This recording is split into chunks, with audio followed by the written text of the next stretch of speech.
Olá, bem-vindos ao Cinemar. Esse programa é especial. Tenho aqui comigo o meu convidado, Marcelo Miranda, que é crítico de cinema, curador, professor, presidente da Abracine.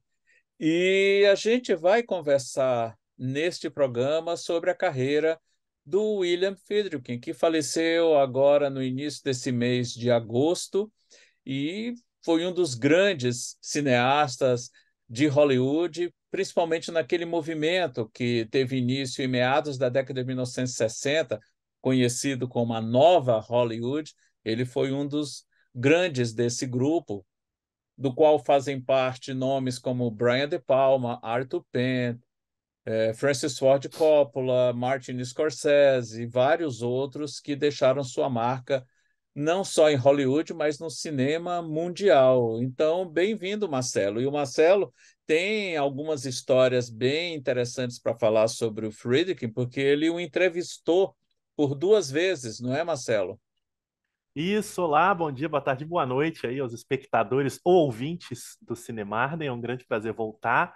E apesar do motivo, né, ser um motivo que entristece a qualquer grande fã de, não só de cinema, eu diria, de arte em geral, porque o Friedkin, sem dúvida, era um dos grandes artistas vivos e em atividade aí no nosso Inclu- meio, né? Inclusive deixou um filme pronto, É que vai... isso, pronto. No Festival de Veneza, já estava preparando para ir lá lançar, né? Mas eu sei que ele já estava bem doente, bem fraco. Então, a morte dele, apesar de estar no meio de um processo de trabalho, né? Ele não faleceu assim, não trabalhava 20 anos, como às vezes acontece, a gente lamenta a perda, mas o artista já estava aposentado. O Friedrich estava, né, trabalhando constantemente, mas ele já não estava bem de saúde há alguns anos e infelizmente não aguentou. Mas é isso, em setembro tem um filme inédito dele aí, provavelmente vai ser uma sessão muito bonita em Veneza, e certamente quando o filme circular em qualquer lugar, vai ser uma sessão muito bonita, né? Porque a gente vai estar vendo realmente o último trabalho dele com ele ausente.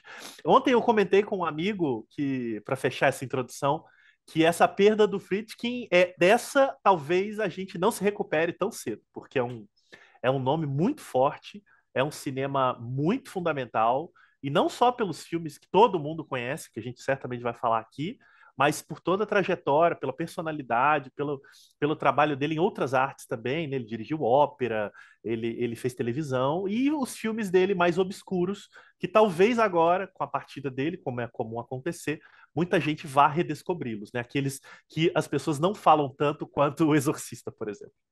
Pois é, e revendo toda a filmografia do Friedkin, foram mais de 60 anos de carreira. Ele começou a carreira no comecinho da década de 1960, na televisão, dirigiu vários telefilmes, dirigiu episódios de séries de TV, como a série do Alfred Hitchcock, por exemplo. E a estreia no cinema começou na segunda metade, se deu na segunda metade da década de 1960, mas ele chama mesmo a atenção, assim, cria aquele impacto com o Operação França, de 1971, que deu a ele o único Oscar de direção, né? Foi um filme que gerou uma continuação, não dirigida por ele, dirigida por outro grande diretor, o John Frankenheimer, Uhum. mas o que ele estabeleceu em Operação França ainda hoje é algo paradigmático, principalmente quando você fala de perseguição automobilística. É, é. É um padrão, né? Ele cria um padrão. O Friedkin é interessante, né? Vários dos filmes dele criaram padrões, mesmo hoje, quando não, às vezes nem se cita isso, porque já está completamente absorvido pelo imaginário cultural, né? É, Mas o Friedkin é um cara muito interessante. Ele nasceu em Chicago, né? No estado de Illinois e foi para Hollywood, mas ainda em Illinois ele trabalhou muitos anos em TV, como você adiantou. Inclusive ele fazia TV ao vivo. Ele dirigia programas ainda na TV, na Live TV, né? Que era muito era popular nesse período, né? As coisas não eram gravadas como passou a ser depois da chegada da fita VHS, beta e tal. Era ao vivo.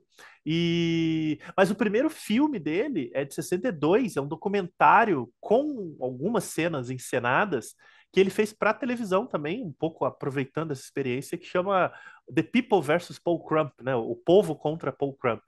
que é que ele é um média, né? Tem 1 hora de duração que ele fez para TV. Ele tinha 27 anos e ele ficou muito intrigado com a história de um condenado à morte numa prisão lá em Illinois, que é condenado por um assalto. Ele teria matado uma pessoa durante um assalto. Eram 4 homens negros, né? A gente está falando aí dos Estados Unidos dos anos 60.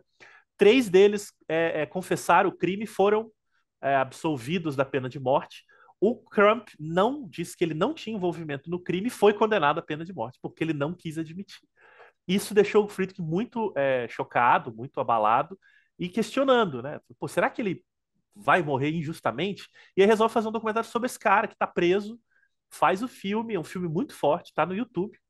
É uma mistura de cinema direto com algumas encenações, né? Você vê, um rapaz ainda dirigindo. E aí, para fechar uma curiosidade, esse filme foi exibido para o governador do Illinois. Logo depois, o governador ficou muito comovido com o filme e perdoou a pena de morte do Paul Crump por causa do filme. Ele continuou preso. Aí tá aquelas coisas americanas, né? Parole, condicional, não sei o quê. Mas ele era um governador pouco favorável à pena de morte, né? Isso também ajuda muito quando você tem um político que é contra uma política como essa nos Estados Unidos. Então ele viu o filme e ficou pensando: bom, esse cara talvez seja uma condenação injusta, de fato. Conversou com o Friedkin e falou: olha, eu vou dar o perdão de pena de morte.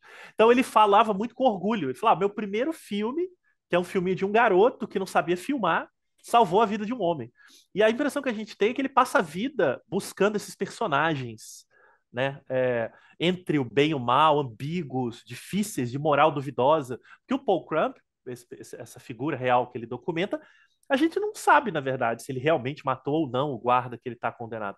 Mas o que move o Friedkin é: este homem precisa morrer, né, pelo Estado, institucionalmente, por conta, seja lá do crime que ele cometeu. Então ele passa a vida toda tratando. E aí, chegando na Operação França, o Popeye Doyle, o policial interpretado pelo Gene Hackman, é o típico personagem friedkiano, né? Que ele Uhum. é um policial bruto com uma missão, mas a gente o tempo todo está conectado com ele. É um filme muito frio, é um filme muito pouco sentimental, né? Então não é um filme que você tem necessariamente sentimentos de empatia, Uhum. mas você consegue ficar conectado pelo cinema, né? Pela maneira como o Friedkin filma A maneira como ele aquilo ali. filma, né? Muito documental, que é a experiência dele com documentário nos anos 60, ele leva para o cinema americano, né? Ele tem uma coisa curiosa, ele fazia filmes, os primeiros longas de ficção dele, ele tentava emular o cinema europeu. Ele adorava, né? Novela Vague. O que era algo bastante comum nessa geração dele, né? Essa É. geração de cineastas norte-americanos que surge a partir de 62, 63, é Fizeram muito faculdade, né? influenciada, Uma turma da faculdade. muito influenciada principalmente pela É. Nouvelle Vague francesa. Então você vê É. muito desse câmera na mão, aquela coisa mais nervosa, urgente, Personagens jovens, né? personagens Andando. jovens, locações, É. não, nada de estúdio, sai do estúdio, É. vai para a rua. E um tempo diferente, né, das narrativas. Ele fez alguns filmes um pouco nessa linha, alguns foram sucesso, outros foram fracassos. O mais famoso dessa fase é Os Rapazes da Banda, né, o The Boys and the Eu Band. ia até mencionar esse agora, que ele fez um pouco antes do Operação É, França. Ele sempre também gostou de abordar temas considerados tabus ou pouco explorados pelo cinemão americano. A história de Os Rapazes da Banda, que era um musical, que ele fez a primeira adaptação e que foi recentemente até novamente adaptado. para É, Netflix, né? tá num desses streams, eu acho que é Netflix, É Netflix, é. que está com ele, mas pensa, ó, ele pega uma história dessa em 1970 e o próprio cartaz já é provocador, né? Eu lembro de ter visto uma vez, fulano está de aniversário, aí do lado tem um rapaz e ele é o presente. Quer dizer, uma picardia ali em plenos anos 70, né? Exatamente. E ele faz, ele sempre gostou. O próprio Povo contra Paul Crump é sobre a pena de morte de um homem negro, né? Ele já está lidando com temas muito controversos na América. Uhum. E mas ele começou a ficar cansado desses filmes porque ele não tinha retorno, né? Tanto financeiro quanto de repercussão. Ele percebeu, isso estou falando muito baseado em falas Uhum. dele, inclusive quero mostrar aqui, ó, linda autobiografia que ele lançou alguns anos atrás, o The Friedkin Connection, né, um belo título, referência aí ao The É, é, French Connection. é de quando essa Eu acho que autobiografia? é 2014, Ah, então, 2013, então 10 anos. só não pega o filme último que ele deixou. E o documentário do demônio que ele fez também, né? O Ah, sim. Demônio Padre Amorto. Mas assim, também, né? O grosso, literalmente, porque é um livro de. Ele tem. Eu tô aqui a edição em inglês, né? Eu comprei na importada. Ele tem 500 páginas. São as memórias dele, tanto de infância quanto em Hollywood. É uma delícia ele contando casos, inclusive, do ponto de vista dele. Ele era uma figura muito bruta, muito controversa, zero papa na língua, né? Até o Inácio Araújo escreveu um obituário muito bonito dele na Folha, fixando muito na ideia de que um temperamento do Friedrich atrapalhou a carreira dele, né? Porque é um sujeito que não fazia politicagem e pagou muito por isso. Mas, enfim, ele se cansou desse cinema novela vague, ele achou que não estava dando em nada, ele percebeu que o público queria ver aventura, ação, tramas. E aí o Operação França dele é uma mistura do que ele gostava da novela vague, câmera na mão, Uhum. rua, locação, com a tradição americana do cinema policial, do cinema noir, né, do cinema de gangster, do cinema de aventura. E aí você tem um encontro realmente que nasceu para existir só na visão dele, né? É um filme de 71 que marca a história inteira. Até hoje é difícil escapar da Operação França, mesmo quem não sabe disso, quando vê qualquer filme policial que tenha aqueles motivos da perseguição, do traficante, da corrida de carro e essas coisas todas. Ele realmente moldou uma nova forma de lidar com isso e um filme muito nervoso, né? Muito Sim. afobado no melhor sentido do termo. É, e com um grande ator à frente do elenco, né? Gene Hackman dispensa É. apresentações. E e esse filme, como a gente comentou no começo da nossa conversa, deu a ele o único Oscar dele de direção, né? Ele ganhou E o único justamente. Oscar dele, né? Ele pessoalmente nunca ganhou nenhum outro. Uhum. É o único Oscar que ele teve na carreira mesmo. E 2 anos depois de Operação França, ele realiza um outro filme também paradigmático. É um filme um pouco visto aí, né? É, quase ninguém viu, um filme que está Ouviu completando falar? 50 anos esse ano. O Exorcista. E o Exorcista é filho direto do Operação França, no Já saiu sentido até do. piada contra, piada maldosa, dizendo que ele terminou morrendo agora para não ver a refilmagem É, do Exorcista, ou a sequência, ou sei lá o que for, que né? estreia agora em outubro. Ele odiava as sequências do Exorcista e não odiava em termos de filmes, ele odiava a existência. Então não há nenhuma dúvida de que essa piada, ele ia gostar dessa piada. Essa piada, ela não é tão de mau gosto se considerar o tipo de pessoa que era o Ele é. Friedkin, não. É, mas, pois é, o Operação França deu ele uma projeção absurda. Ele era muito novo, ele tinha 30 e poucos anos.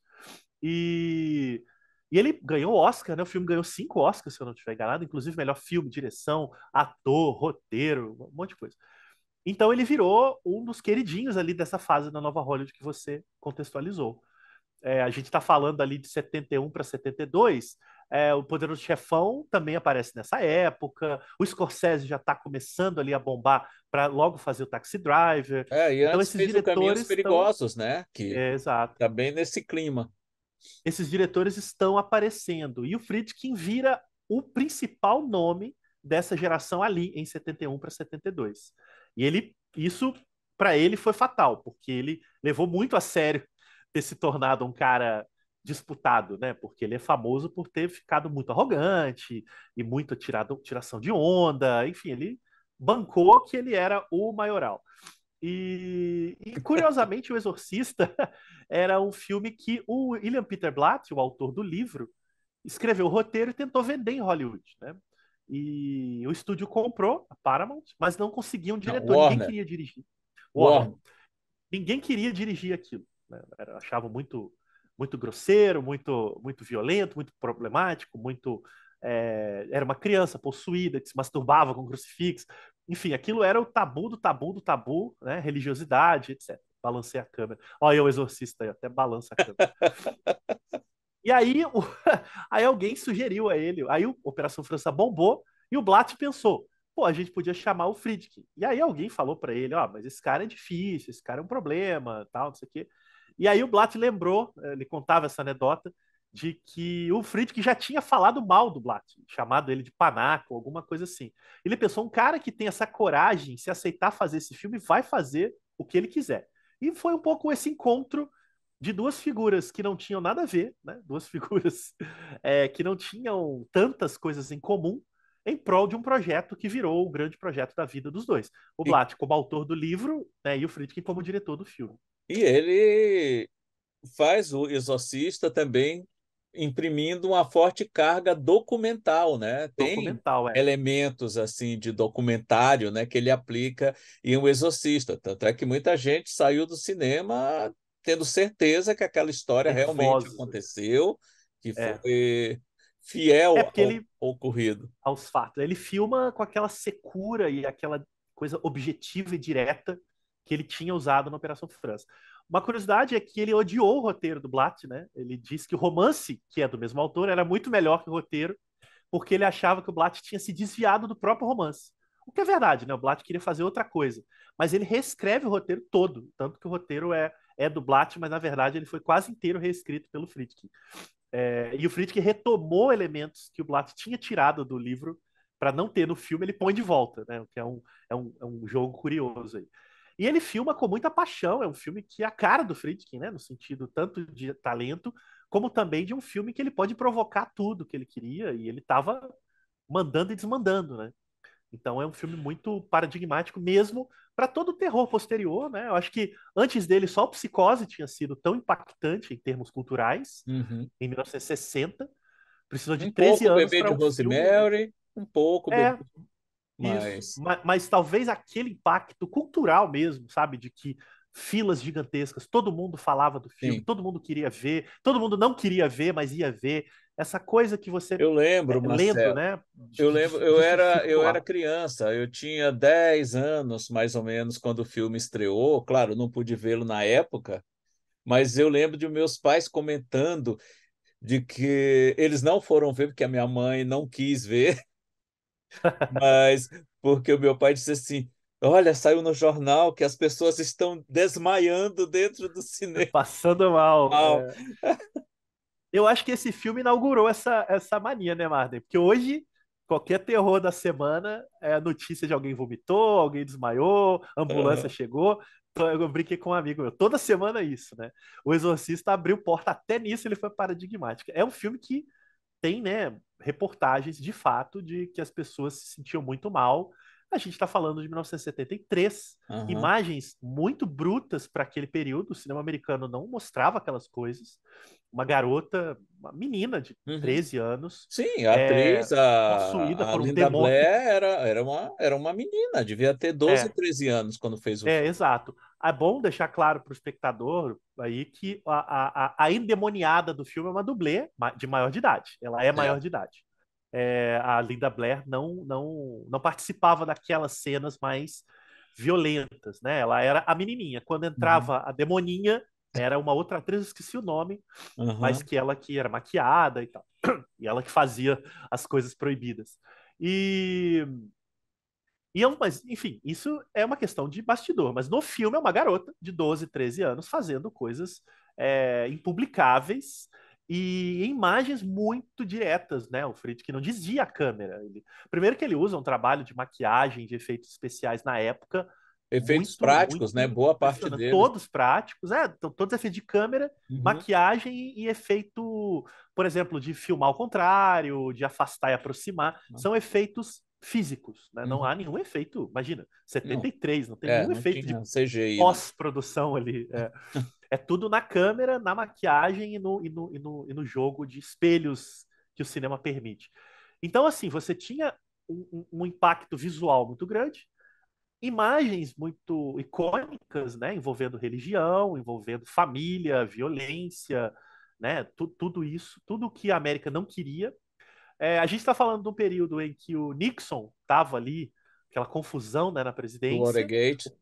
Watergate, Vietnã, né, os Estados Unidos já estavam perdendo a guerra vergonhosa e fragorosamente.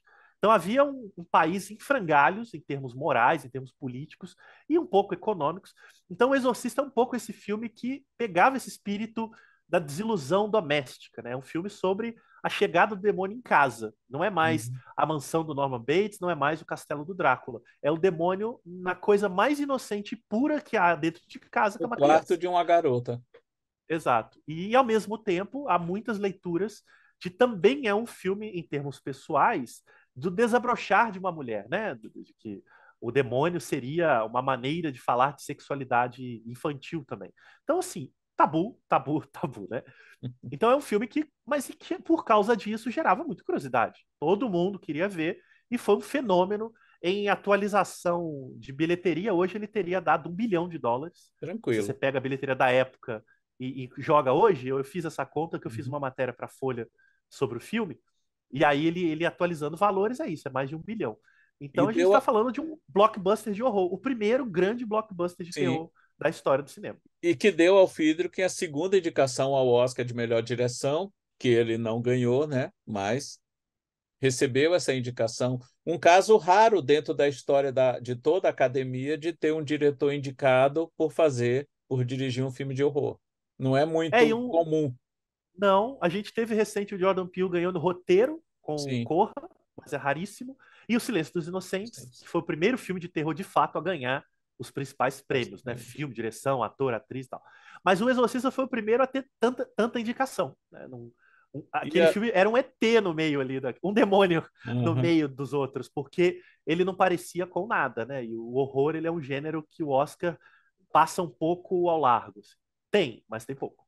E aí, Marcelo, depois do Exorcista, 3 anos depois, não, 4 anos depois, Ele ele demorou, dirige, aproveitou, né? é, Aproveitou. ele dirige aquele que foi o primeiro filme dele que eu vi. Eu vi esse filme no Ah, olha cinema só. quando ele estreou, Aham. que é O Comboio do Medo, Olha. que até você Sorcerer. mencionou a questão da mexida que ele deu no roteiro do Blatt em relação ao Exorcista.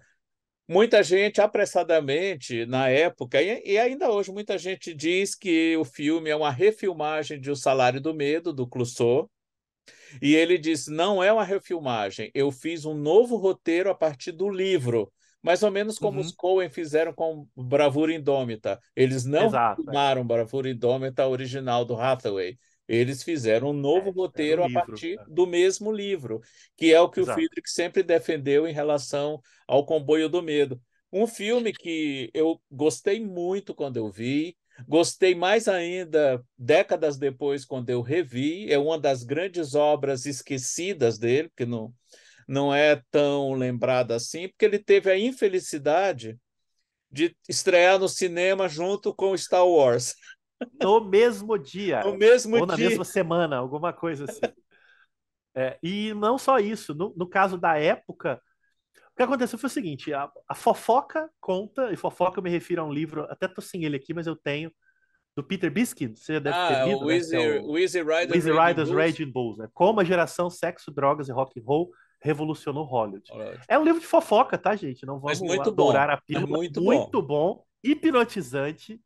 É você ler desbragadamente, mas é fofoca. É assim, Pois é é, quem transou aproveitando com... fofoca, quem quiser saber como é que o Spielberg perdeu a virgindade, tem que ler esse Isso! livro. Não, é quem transou com quem, é quem masturbou quem, é quem gozou em quem. É um negócio... O YouTube vai derrubar a live aqui. A live não, né? A gravação. Mas é basicamente assim, como a picaretagem gerou o melhor cinema de Hollywood daquele período. Basicamente é isso. Entre trapaças, sexo, chantagens e coisas horríveis. Dito isso, há uma anedota lá, que eu não sei exatamente, o Friedkin meio que confirma isso, de que ele estava ainda celebrando o Exorcista e ele estava numa festa e encontrou lá o Henri Georges Clouzot, diretor do Salário do Medo, né? Que o Friedkin era muito fã. E aí o Clouzot teria perguntado para ele, falei, qual o seu próximo projeto? Ele falou, tenho muita vontade de refazer o Salário do Medo. E aí o Clouseau virou e falou, então tá, então faça. Aí o Friedkin falou, e vou fazer melhor. Claro. E, e aí ele fez, de fato, né, o Sorcerer, de 77. É um filme, é uma aventura, não o filme, a filmagem. É um filme completamente suicida. Ele filmou na República Dominicana, torrou dinheiro. Ele, de novo, ele estava com mais rei na barriga do que Operação França, porque, pô, ele tinha sido um fenômeno com dois filmes seguidos, né? Então ele falou, eu vou fazer o que eu quero, e ele fez, literalmente, ele levou o elenco para a República Dominicana, foi todo mundo doente, ele botou o elenco em risco, tem relatos de gente que quase morreu, se é que não morreu, e é um filme também sem efeitos, né? É tudo ali, literalmente, no chão da parada, né? Quem viu esse filme não tem dúvida de que gente saiu machucada daquelas filmagens. Com certeza. E foi um fracasso, né? O filme foi um desastre comercial. Ninguém esperava que o diretor de O Exorcista viesse com uma aventura num país latino-americano de um bando de homens carregando dinheiro em caminhões de dinamite. E o filme foi incompreendido, foi muito ruim, e ele um pouco que enterra essa moral que o Friedrich teve até aquele momento. Tanto que daí adiante, ele vira o Orson Welles pós-Cidadão Kane, né? É, Todo filme dele, ou ele vai ter dificuldade para fazer, ou ele vai ser mal compreendido, né? Até ele ir sendo jogado fora da mesma Hollywood que celebrou ele tanto nos anos 70. Ele vai sendo. Hollywood é assim, né? Ela é. aproveita dos seus talentos e quando esse talento sai um Começa a pouco da linha, ela, descartar. ela chuta. Descarta, chuta. Então E ele aí foi ele sendo vem, mesmo. Ele tem grandes filmes depois, mas sim, nenhum deles ele consegue a tranquilidade que ele teve. E o Cruising, só pra fechar, desculpa, o o Crew era Sorcerer, dele que eu ia falar agora, o é, Parceiros da o Noite. Comboio do Medo, só uma informação importante, ele ficou muitos anos sem ser visto mesmo, porque houve um imbróglio, eram dois estúdios, né? Eu acho que aí sim, a Warner e Paramount, mas eu posso estar Uhum. enganado. Eles brigaram, houve um imbróglio aí judicial e o filme ficou retido, ele não podia mais ser exibido durante décadas. Ele só foi liberado, eu acho que 2014, 2012, alguma coisa assim. Aí teve cópia em Blu-ray, voltou a passar no cinema, foi para os festivais e foi redescoberto por uma geração inteira. Hoje ele é um filme reconhecido do Friedkin. Quem vê fica chocado. Talvez o melhor trabalho dele de direção, se não o melhor filme da carreira dele. É, mas demorou. E ele Demorou. ficou feliz que ele viu isso em vida, né? Ele sempre falava nas apresentações que precisou de não sei quantas décadas para esse filme, enfim, nascer, porque houve esse problema É. tanto de produção quanto de o filme ter ficado retido pelos estúdios. Aqui no Brasil, ele faz parte de uma das caixas lançadas pela Versátil, né, sobre a Isso. nova Hollywood. Eu acho que é o volume um, se eu não estiver enganado. É um mesmo. Já começa chutando a porta aí. E aí vem o Cruise, né, que é o Parceiros da Noite, que também saiu envolto em muita polêmica, muita Sim. pressão da comunidade LGBT americana, que contestou muita coisa do filme.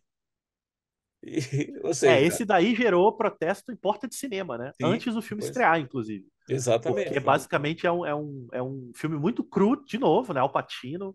É um filme seco, policial, né? Um pouco um filme de mistério, de investigação, envolvendo um assassino de gays, né? Na noite De Nova gay York. americana, Nova York, né? De Nova York.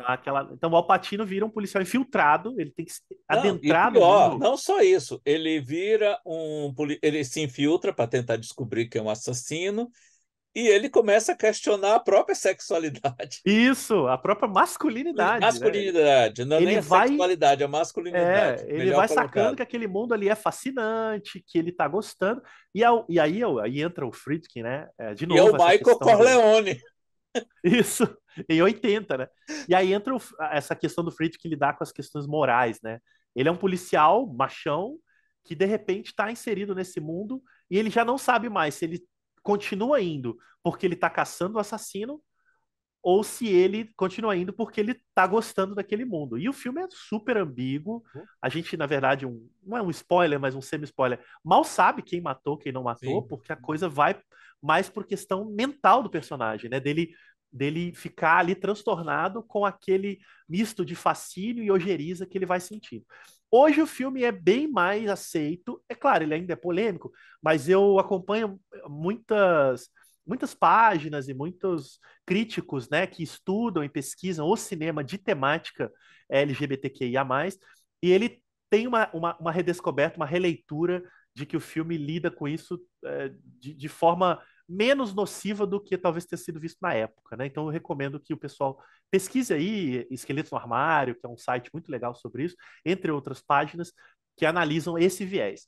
Fora desse viés, ou seja, colocando o filme para além disso, de novo, é um filme nervoso, um filme de um personagem possuído, né? Eu sempre falo que o Sim. Friedkin fazia filme de personagens possuídos, literal ou não literalmente, e é um dos grandes filmes dele também, Parceiros da Noite, né? É. Esse Tem filmão aí. um filme que ele fez tempos depois, que para mim é um dos melhores policiais que eu já vi. E olha que tem uma disputa ferrenha nessa categoria, né? Mas eu fiquei muito impactado quando eu vi Viver e Morrer em Los Angeles. Esse é outro também, E, 85 e aí. ele tem uma pegada meio Hitchcock em Psicose, porque Sim. Só já que no mais pro começo fim, né? ele faz algo semelhante É, ao que o Hitchcock é. fez com a Janet Leigh. Esse filme é interessante de pensar que ele é uma espécie de atualização do Operação Na França para os anos França. 80. Ele pega o Operação França, que é um filme muito setentista, E e sai faz nos anos o tráfico de 80, drogas, entra a falsificação de dinheiro e sai a ser cura amarelada e entra o hiper ultra mega colorido, de Los né, Angeles. de Los Sai Angeles Nova York e e, entra Los Angeles. e música é bem oitentista com William Peterson, né? Sim. É, e um filme incrível, tem mais perseguições, mais cenas de ação Um mais ótimo bacantes e mais vilão, né? personagens Um ótimo ambíguos. vilão vivido É, pelo William Dafoe, ainda exato. não tão conhecido. E um filme muito, de novo, de moral ambígua, personagens difíceis. Você não tem relações de empatia. O Friedkin não era dessa onda. Né? Quem vai ver os filmes dele esperando e se identificar com os personagens não é, é um cineasta bruto, um cineasta de inquietação. Então, os protagonistas são desagradáveis, muitas vezes eles são personagens para a gente questionar em que medida as ações deles movem o filme. Então, o Viver e Morrer em Los Angeles é por esse caminho também, né? Você tem ali um policial, dois policiais e tal, Uhum. mergulhados nesse cenário aí. Ele também lembra um Obcecados, pouco né? Obcecado. totalmente possuídos. Né? Isso. Ele é um pouco, né, um filme bem da era Miami Vice, né? Aham, O seriado também é um pouco nessa pegada, só aham. que com uma brutalidade sem igual. Agora, depois do Viver e Morrer em Los Angeles, de fato, ele entra numa fase que os filmes vão sendo cada vez mais maltratados, Exato. tanto pela crítica quanto Mas, pelo público. mas eu acho que é digno de nota, até porque, de uma certa forma, remete ao início da carreira dele. Ele faz uma refilmagem de Doze Homens e uma Sentença para televisão, Assim, transmitida nos ao anos vivo. 90. Transmitida ao vivo. O Doze Homens que ele faz em 97? Sim, foi Ah, eu originalmente transmitido ao não vivo tinha essa. Não para sabia, olha só. televisão. Foi Que demais. uma coisa. O filme é incrível, né? O filme é 97 incrível. aí, Eu ele. adoro o original do Lumière, mas a É, versão que ele faz é muito boa também. eu acho. Eu vi primeiro, né, no VHS, décadas atrás, bem antes da do Lumet, que na minha época de VHS era difícil de encontrar. Sim, Só quem tinha gravado da Globo, né? O Doze Homens e uma Sentença era um fetiche de locadoras. Todo aham, estudante tinha que alugava ter. aquilo para aprender retórica, né? Exato. Então eu lembro de ir na locadora 1000 vezes e sempre tinha lá ó, a foto da capa com o júri e tal. O do Lumet era um filme nessa época bem mais difícil de conseguir. Então eu vi muito tempo depois. Talvez por isso eu tenha um carinho maior pelo filme do Friedkin, Ah, é porque provável, mas é é um grande muito filme também, impressionante. Marcelo. Mas E olha, você tem os grandes papéis finais, praticamente, da carreira do Jack Lemmon e do George C. Scott, né? Que já exato. estavam ali mais velhos e não fizeram grandes coisas depois também. Olha, a conversa está muito boa, tem muito assunto ainda para falar do filho, mas a gente tem que terminar. Qual é o legado que o Friedrich deixa para o cinema como um todo e para novas gerações de cineastas? Olha, eu acho que o Friedkin certamente é um exemplo de insistência naquilo que acredita ser o legítimo na criação artística, para ele, né? Como artista. Ou seja, ele nunca abriu mão daquilo que ele achava que tinha que ser feito em prol de um trabalho. Isso vale para os filmes que deram certo em termos mundiais, E como os que a principalmente gente para falou, os que deram errado. e principalmente que ele deram errado, porque ele sempre bancou, mesmo filmes que ele acabou não tendo controle final, alguns aconteceram, mas filmes que ele acreditava que iam ser o que deveriam ser. No fim da carreira, ele passou a fazer muitas adaptações de teatro, porque ele passou a dirigir ópera também, então ele tem uma relação com o palco. E os filmes mais recentes, né, o Possuídos, que é o Bug, e o Killer Joe, Uhum. são inclusive adaptados do mesmo autor, o Tracy Letts. Especialmente o Bug é um dos meus 4 filmes favoritos dos anos 2000. Recomendo a todo mundo que veja. E o novo dele, que vai sair, também é uma adaptação, né? Já foi feito com o Humphrey Bogart, né? Que era a Nave da Revolta. Uhum. Agora a adaptação da mesma peça, The Kane Mutiny, Kurt Marshall. E eu acho que fica muito isso. É um sujeito que pagou o preço por quem era, né? Pela maneira como lidava com as suas próprias paixões, mas ao mesmo tempo, né? O que fica do artista no fim das contas, depois que ele se vai, é essa obra realmente gigantesca, né? Eu acho que, repito, não vamos nos recuperar dessa tão cedo. Pois é. Só tenho a te agradecer, Marcelo, por essa conversa, por resgatar um pouquinho da obra e do talento do William Friedrich. E até o próximo Cinemarden. Obrigado. Tchau.